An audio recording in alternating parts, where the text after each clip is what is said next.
Hello, everybody. We're live.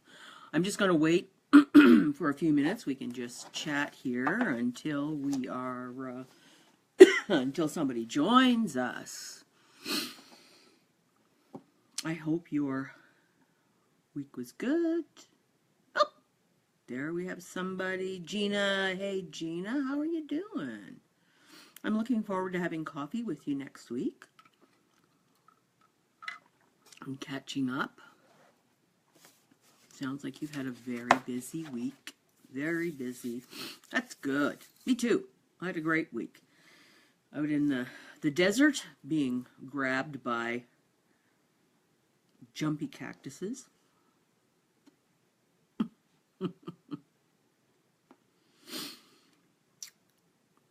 I've been working on my hey, there's Deb. Hi, Deb. How's it going? So glad to see you. I'm waiting for the Vancouver folks to join because they're so stressed out with all the snow they've been getting. I know we laugh at them because it doesn't sound like much snow, but when you only have 2 snow plows, like in the entire city that includes the airport, it gets really, really bad. And it's all hills, so you just poof, bang into everybody. All good. All good. And of course, nobody has snow tires there because they don't get snow in the city. So maybe that's enough about weather. But it makes me kind of laugh because I do know, having lived there, and I always lived up very high in the city, so that's a completely different weather track. So you get this really snowy weather, and you had to stay put because the roads were too steep, and they didn't have any way to clean them. Actually, one time, my friend Sharon got dumped off from a bus because they were afraid they wouldn't be able to get back in the city. Can you believe that? Anyway, how's your week been, Deb? All good? All good? Congratulations on Jordan's being called to the bar. That's fantastic. You must be just beside yourself with joy, you and Mike. Very exciting. And I thought he wanted to open a sports shop. I thought that was his goal. But I guess he took it a next step higher. Okay. Let's just start because I know I've been a little bit dodgy the last few weeks. Did you have a chance to see the women's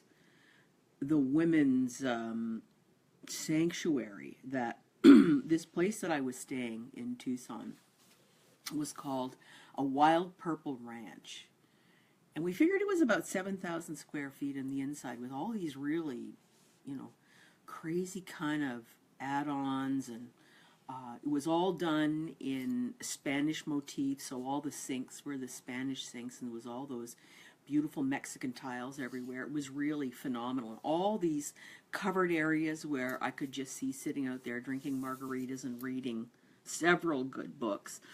But then she had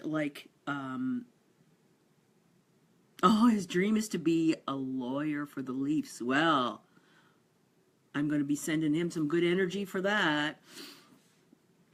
Anyway, this place had about, I think it was between 8 and 10 acres of property that she had all little pathways, and there was all kinds of sculptures and every kind of cactus possible. This was an Airbnb, and she normally rents it out to retreats and different things like that. There was a pool, but it was heated by the sun, so we weren't having any part of that because actually the first couple mornings I was there was frost on the van when we got up in the morning, so that wasn't conducive to swimming in the pool. But it certainly was. It was a nice break, warm sun, middle day, mid-70s, but lots of great places to just go and be quiet. The desert is a very quiet place, and that's something that for many of us we don't get We don't get a lot of that when you think about it. You know, one of the things you always notice when the power goes out is how quiet everything is. And although sometimes it's inconvenient, the timing, but if you can get to a candle really quickly, it is it's very lovely. So that's what I had for chunks of the day in between busy activities, was this lovely quiet of the desert. Okay, so today we are going to talk about breaking free of negative emotions. And I chose to do that because it is February, and sometimes February in certain parts of the world, certainly in parts of Canada, where everybody's just a little too tired of cold weather, or the spring is still, hi Jean, thanks for joining, is still a little too far away for our liking, and people can get, hey Vic, great to see your name, know that you're out there, can feel your vibe, Vic. Anyway, you can get this sad disease, that seasonal deficit. You need sun, you need vitamin D. So take your vitamin D3 and keep flying with that. I've been having to take that all winter. But let's talk about negative emotions. And I've got a few interesting facts that I think you might find. Hi, Christine. That you might find kind of surprising about the toxicity of negative emotions, both in your body and exhaling them as air. So let's start out. We've all heard the quote, "It's not an event that upsets people. It's actually the interpretation of that event." So let me give you a perfect example. A couple years ago, I was going to have a meeting with the International Coaching Federation group, which I was on the board, and I parked my car, put my money in the downtown Vancouver, put my money in the parking thing, and went off to dinner, came back, and I thought, I thought my car was a little closer. I'd been walking, and, I couldn't find my car. That's strange. So back and forth, and I saw a parking attendant, like a woman working for the city, and I said to her, "I know I parked my car, like, right kind of there." And she said, "Oh, it's been towed." And I said, "Really? Why would it be towed? I put my money in the thing. I wasn't too long." She said, "Oh, there's this little tiny wee sign that says between 5 and 7, this is a no stopping zone." I didn't see that. However, I was feeling joyful that my car had been towed, because the alternative of it being stolen was so devastating, because now I knew I only had to go and get the darn thing, pay too much money, but it was intact. It wasn't sitting in Detroit being pulled apart or God knows where else. So when I had this reaction, the woman said, "That's a strange reaction." And I explained to her, the alternative, I'm actually kind of pleased. If the car is going to be gone, I'd rather it be towed. She said, "Well, you know what? I can get you a ride. I can," because she was the one that was calling tow trucks and stuff. She said, "There's this guy who had a tow truck. He's right here. He'll give you a ride to the impound. And so hopefully it's not too inconvenient." So that energy that I put out about, I'm thankful it's not been stolen and wrecked, then came back to me with, I got a ride to where I had to go. And of course they were all, like, "Why are you so happy?" Nobody's happy when they come here. And I'm saying, well, the alternative is, "Hi, Ian," not good. And "Hey, Linda." And so he gave me a discount. Do you believe that? Gave me a discount to get my car. And so I'm singing happily all the way home. I've got Ruby. She's all perfect. There's nobody is throwing crap all over her. So that's the interpretation of the interpretation of an event. And so that's probably my best story about, about a bad thing happening and the interpretation. Okay. So let me just give you, I'm going to read a little bit of a list about how do you know if you are withholding negative emotions. So stick with me. I'm just going to read this as like, it's not quite like the top 10 list, but it's a little bit, these lists are interesting. So the number one is, and this is of course not exclusive, there's all kinds of other ones, but for the sake of brevity, I'm just going to read you 8. The first one is avoiding friends and family.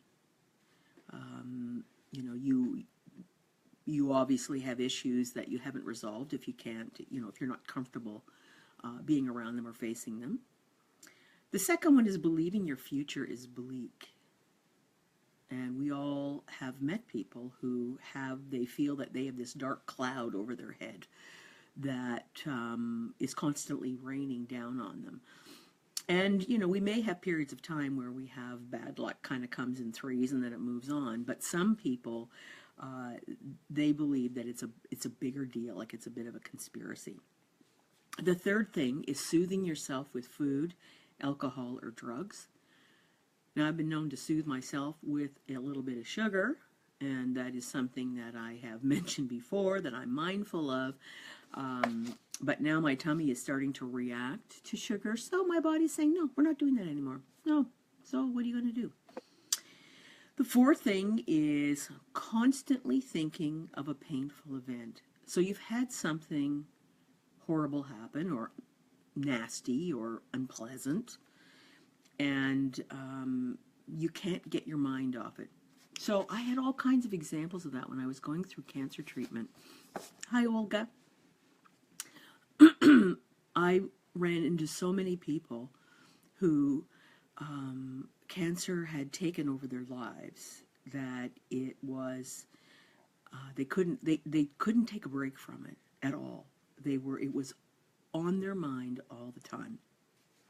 And that was because their fear and anxiety was so high. They didn't have any way to eliminate or, let go of all of those negative feelings. So they just kept talking about the negative side. And that's an example that I certainly felt, which is part of the reason I moved into part of my practice in the mindfulness area, because I think that there are a lot of folks out there that really struggle with letting go of situations and putting them into a perspective where they can actually move on. Being unable to enjoy the present. So, there is just so many folks who are unwilling to be in the present. Sometimes, you see folks where they are sitting in a beautiful park and they're on their phone looking at Facebook. And I love my social media, so don't get me wrong. I'm not dissing social media. But sometimes the present is more beautiful if we allow ourselves to experience it. But just be mindful of that. And the sixth point is hearing people say that you have a chip on your shoulder. Success leaves clues, but negativity leaves clues. And I listen to stories in the workplace, and there are an awful lot of folks kicking around in there that have a lot of old beliefs and habits that certainly support the idea that they have a chip on their shoulder and they're looking to knock that off and get it on people. That's where people like to share their negativity. Stay away from those. Hi, Ruth. Stay away from those negative vampires, those emotional vampires. No good can come of that. No good. And the thing about emotional vampires, where they really get their power is by getting that stuff on you and seeing it seeing it bloom somewhere else. They just love to share their negativity. And the seventh point is planning revenge or planning to punish someone. So, we often will make a comment if somebody does something bad, is that, karma, come back and get you. And that's okay. But it's when you actually start to think about a plan as to how you can get them back by setting them up or exposing something, like going out of your way to expose some behavior. That's putting way too much energy into their negativity. And the eighth one is having anger outbursts. When that's a road rage thing. When you see people spewing anger all over the place, it wasn't somebody maybe getting a little too close to them in traffic. There's a whole lot of other stuff going on. So anyway, that is a list, although as I said, not exhaustive, but gives you a pretty good idea. So negative emotions, the basic negative emotions are anger and fear, right? And then they split out into all kinds of things: jealousy, hatred.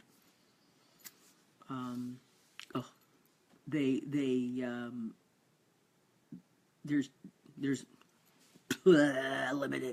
limited mind power. I think I've been taking airborne since I have been in Tucson, coming back because everybody was sick there. So I think I'm percolating a little something, but I'm taking care of it. Anyway, so I have a little bit of mind freeze every now and then, so I apologize in advance. So anger, when you have an anger outburst, you are loading your body with cortisol, and that stresses your heart. We've talked about this before, where it's intended to be that sort of panic, fight or flight kind of thing. Well, some folks have emotions, and I've seen some of that in my own family, where they have such strong emotions and they're bursting them out, that over time it will cause cardiac events. And there's just no doubt about it. Anger, so having anger and having it outburst, you will slowly erode yourself through the toxic chemicals and hormones that you put through. And if you have anger that you're holding in and sort of percolating in it, and you marinate yourself in your anger, you'll see all kinds of symptoms like rashes and digestive issues, headaches, sleeping issues, all kinds of things. And what that when you start to have a number of unusual kinds of things happening, sometimes rather than running off to the doc, it's not a bad idea to take a look at what it is that you're withholding, that you're keeping close to your heart, just so that you don't let anybody else get it. And I'm going to talk, as we finish, I'm going to talk about 9 or 10 different ways in which you can eliminate the anger, that the outburst stuff, and the anger that you withhold, because it's not very nice to be angry and dump it all out, so you torture yourself. I put up on the group site, on the Mindfulness in Everyday Living, I put up a few things.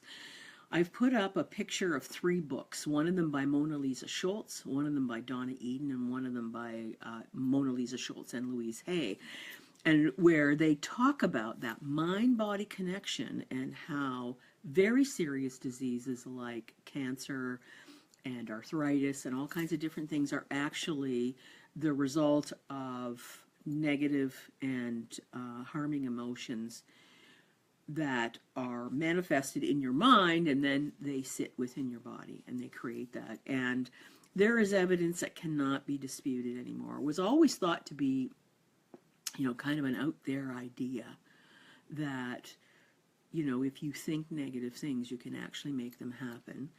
And on the other hand, if you think really positive things and you have events in your life that you don't allow to, pull you down and beat you up.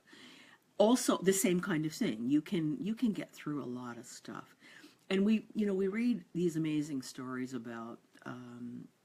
My favorite gal is, and of course I hadn't planned on talking about her, but she, and I'll put her name up on the group site, a phenomenal young woman who, through, was perfectly healthy, all of a sudden got what looked like a flu, and didn't it turn out to be something really god awful, and she lost both of her legs below her knees, and actually was very close to death for a large chunk of time.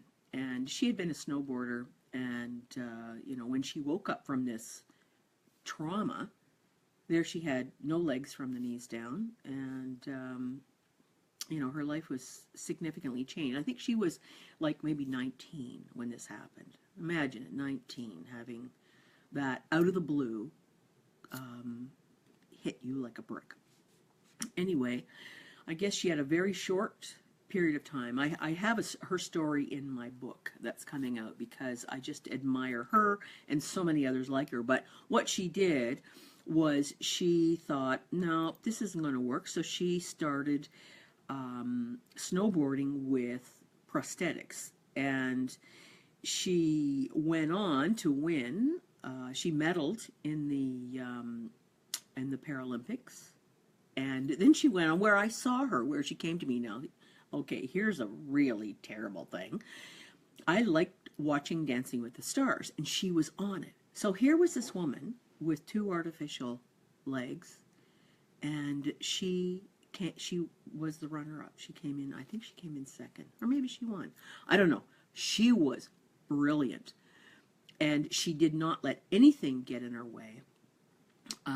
She has created all these foundations where she helps amputees to create, a magnificent and meaningful life. So that's the thing about, about mindset and mindfulness, about how do you take what you have and turn it into something that brings you joy and happiness. It may be very different than what you first planned, of course, but it can happen. So, excuse me. So let me just see my notes very, very quickly. So you say, why do we hold these negative emotions? Why do we do that? We all do it to a certain extent. Nobody doesn't do it. Some people who work on their mindfulness and mindset extensively can recognize some cycles quicker and can interrupt those quicker. But they come because they are old habits. They are they're psychological contracts that we've had. So, for example, if you are still in the workplace and your boss says, "Can we meet a little bit later on?" Where does your mind go? It doesn't go to, "Oh, yay, he's going to give me a raise," or "She's going to give me a raise. They're going to talk about how wonderful I do." We always go to, "Oh my God, what did I do?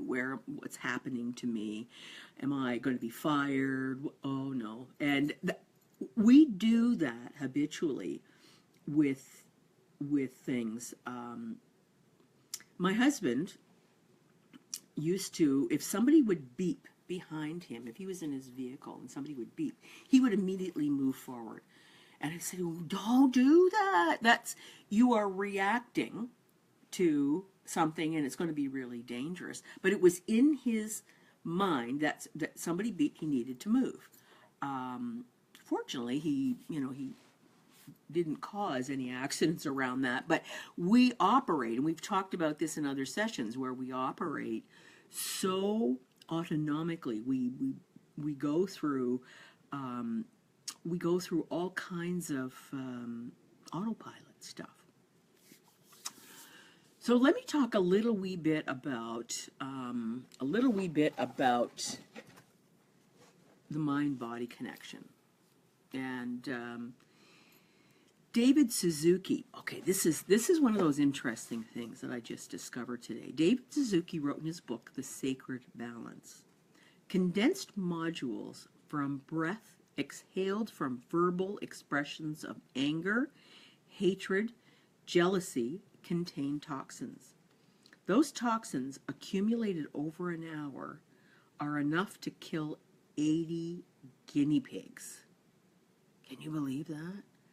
So that's the toxins that you are spewing when you are angry. So if somebody's yelling at you, back up.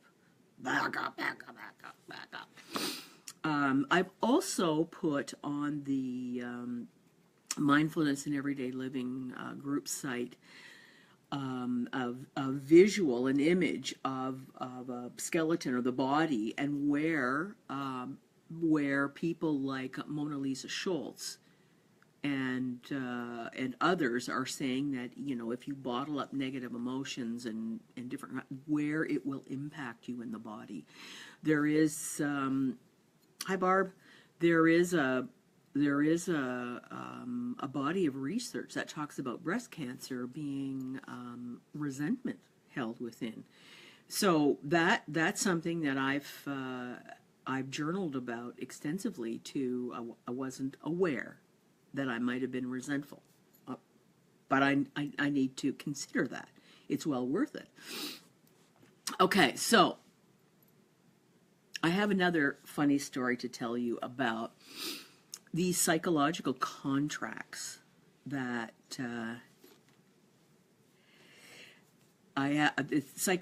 thanks Barb, a psychological contract. So in my family of origin, my father was very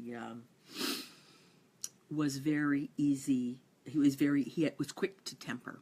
Okay, and excuse me while I just blow my nose for 1 minute. Pardon me.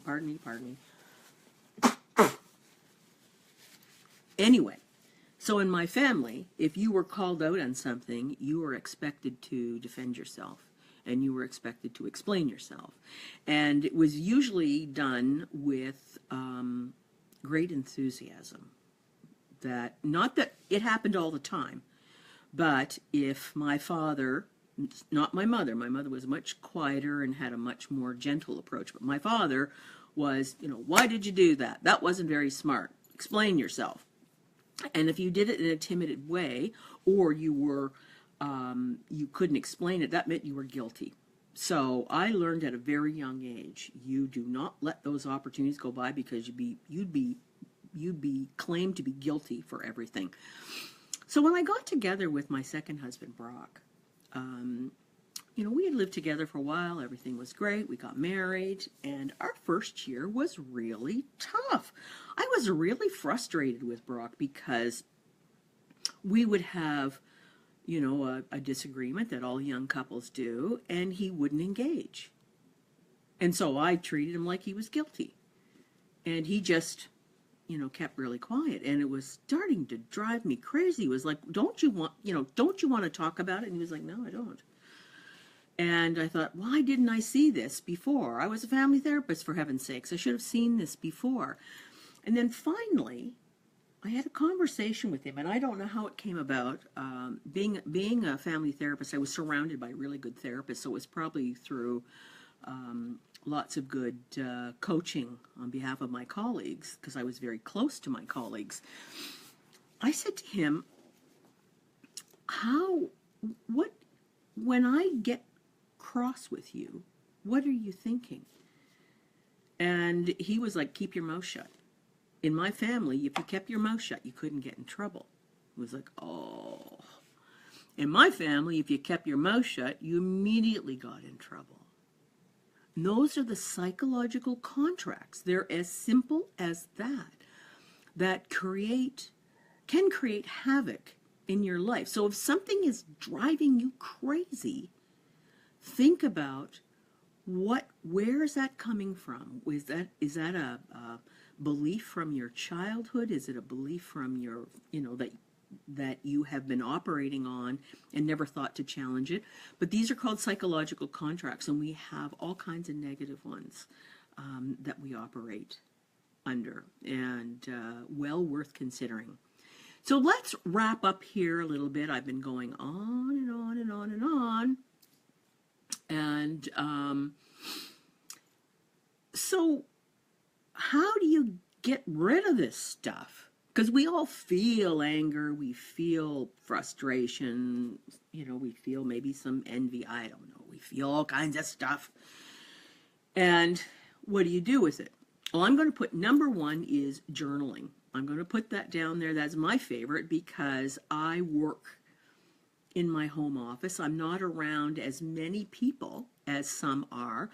And if I don't get this information out, if I don't journal, it sits in my body. And, what else do I have to know? I know that it will do damage, and I'm too young for that noise. So I find if I'm struggling to fall asleep, I've got something on my mind, I get my journal out and I just write. And hi, Rhonda. And I write a lot. And it is cathartic. It really is. I don't always read it right after. I don't worry about grammar. I don't worry about spelling. And my handwriting is gross most of the time. I just write. And so it's a way of getting that energy out. There's something, do you know about EFT or emotional freedom technique? It's a tapping thing where and you're doing all kinds of stuff. There's tons of videos on that on Facebook. Lots and lots of folks. It's the idea of tapping on the acupuncture meridians. Lots of people are finding that to be really helpful. And thanks, Barb. And I've done a wee bit of it, but not as religiously as I've done journaling and meditation. Meditation and journaling are my two kinds of things. So it's called EFT or Emotional Freedom Technique. Well worth watching some videos on YouTube. The third one is resetting your expectations. So don't get cranky when people behave like they always behave.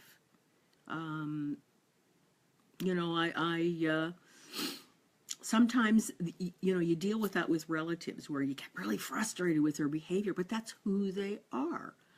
And every now and then I'd have to say to myself, well, what am I expecting? That's who they are. I love them for all kinds of other things. May not be all that crazy on that, but resetting expectations, that's huge. It's huge. It just will give you such a giant break. Don't expect people to be different because you want them to be. That's not going to work. So then there's yoga, meditation, deep breathing. There's a wonderful thing called pranayama, where you breathe it, hold your nose, and then you hold it, and then you breathe out the other side. Again, lots of stuff on YouTube. But that is a fantastic way to balance your emotional and your creative side. I haven't done that, but I'm going to do it. It was in my research that I found this, and I'd heard a little bit about it, but in my little black hole in my mind, it kind of went in there. So now I've had that and it's called pranayama, pranayama, pranayama.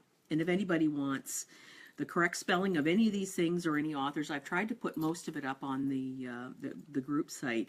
I'm happy to share that. Then there's exercising of any kind, walking smartly for 30 minutes, 5 times a week. I've started doing, thanks to my friend Sharon, who got me going,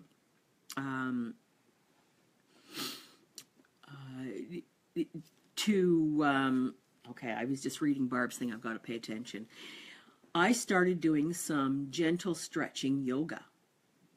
And, so I've got my yoga mat out in the living room and I'm stretching. It's not pretty right now. I think it's going to get better. But that has been, the New Year's resolutions that got a little bit sidetracked because I was sick right after Christmas. And then I was in Tucson for a couple weeks. Now I'm back and I've got my mojo back. I'm ready to roll. So I'm doing my stretching yoga. Reiki is another fantastic way to deal with energies that are stuck. Prior to cancer treatment, I went through Reiki treatment because, of course, I had lots of emotions going through, and I'd be making these funny noises out of my mouth, like poof, poof. And I said to the Reiki master, what's going on here? And she said, that's energy. That's energy that is releasing. And I swear before any surgery or anything else, and is to do Reiki on a regular basis. It is fantastic. Tai Chi is another really great thing. But keep in mind, and this is my final point, is that the natural sounds of nature, if you get a chance to be in nature, are at 528 megahertz. And that is capable of healing at a cellular level. So if you can go and you can listen to bird song, and you can listen to, a stream babbling, if you can listen to any of the, wind blowing the leaves, the water for our West Coast and East Coast friends, the water on the shoreline, that is an amazing stress releaser and cellular rebuilder. So there we have it, folks, girls and guys. We have,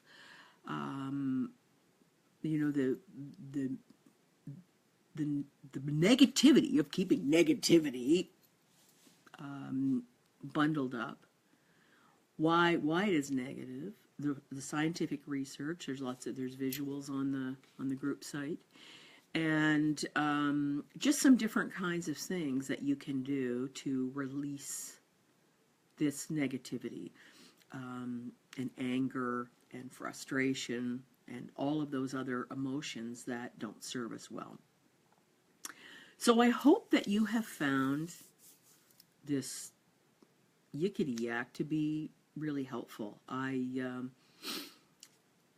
missed last Monday, although I sent a video, but I didn't want to not give you good value, and I was having very, very long days, and I just didn't think I was going to give you as much value as I could. So I really appreciate you taking the time to share with us, and please share the video with your friends and encourage them to join the group. I'm going to be starting to post quite a bit more stuff exclusively to the Mindfulness and Everyday Living Facebook group, because I appreciate your support.